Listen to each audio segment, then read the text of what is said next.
Huko nchini Nigeria, wapiganaji kadhaa wa kundi la Boko Haram wamejibadili kuwa kama wahubiri nchini Nigeria na kuua watu 24 na kujeruhi wengine kadhaa katika shambulio karibu na msikiti wa kaskazini magharibi mwa jimbo la Borno. Shahidi mmoja aliyetambulika kwa jina la Simeon Buba alisema kuwa wanamgambo hao walifika wakiwa na magari na kukusanya watu katika msikiti katika kijiji cha Kwajafa wakidai kuwa ni wahubiri wa Kiislamu, na ndipo walipoanza kuwafyatulia watu risasi. Kundi la wanamgambo wa Boko Haram ambalo linalenga kuunda dola la Kiislamu limeua maelfu ya watu na kuteka mamia ya raia, ingawa operesheni ya kijeshi kutoka kwa majirani wa Nigeria, Chad, Cameroon pamoja na Niger miezi miwili iliyopita imewapunguza kasi wapiganaji hao. Raia wa kijiji cha Kwajafa hawakujua iwapo waumini wale walikuwa ni wanamgambo, na hivyo watu wengi wameuawa na hata nyumba kuchomwa moto. Baadhi ya majeruhi wamepelekwa kwa ajili ya kutibiwa jeraha za risasi na hata kuungua katika hospitali iliyopo katika mji wa Biu siku ya jana.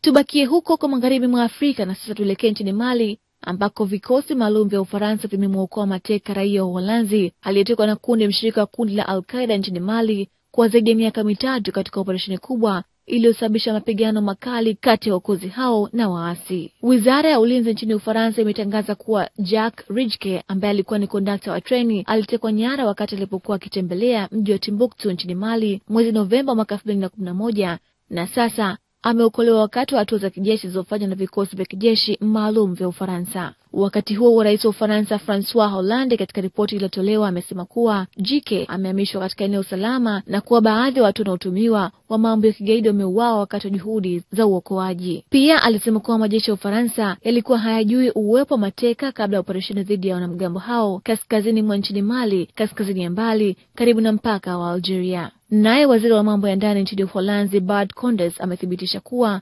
Jike anaendelea vizuri, hasa ikizingatiwa kuwa hali na mazingira aliyokuwa nayo ni mazuri. Kwa mujibu wa ripoti hiyo, wanamgambo hao walivamia katika chumba cha hoteli alichokuwepo Jike huko Timbuktu mwaka 2011 na kumteka pamoja na raia wengine wa Afrika ya Kusini, Sweden, wote bado wakiwa wameshikiliwa mpaka sasa.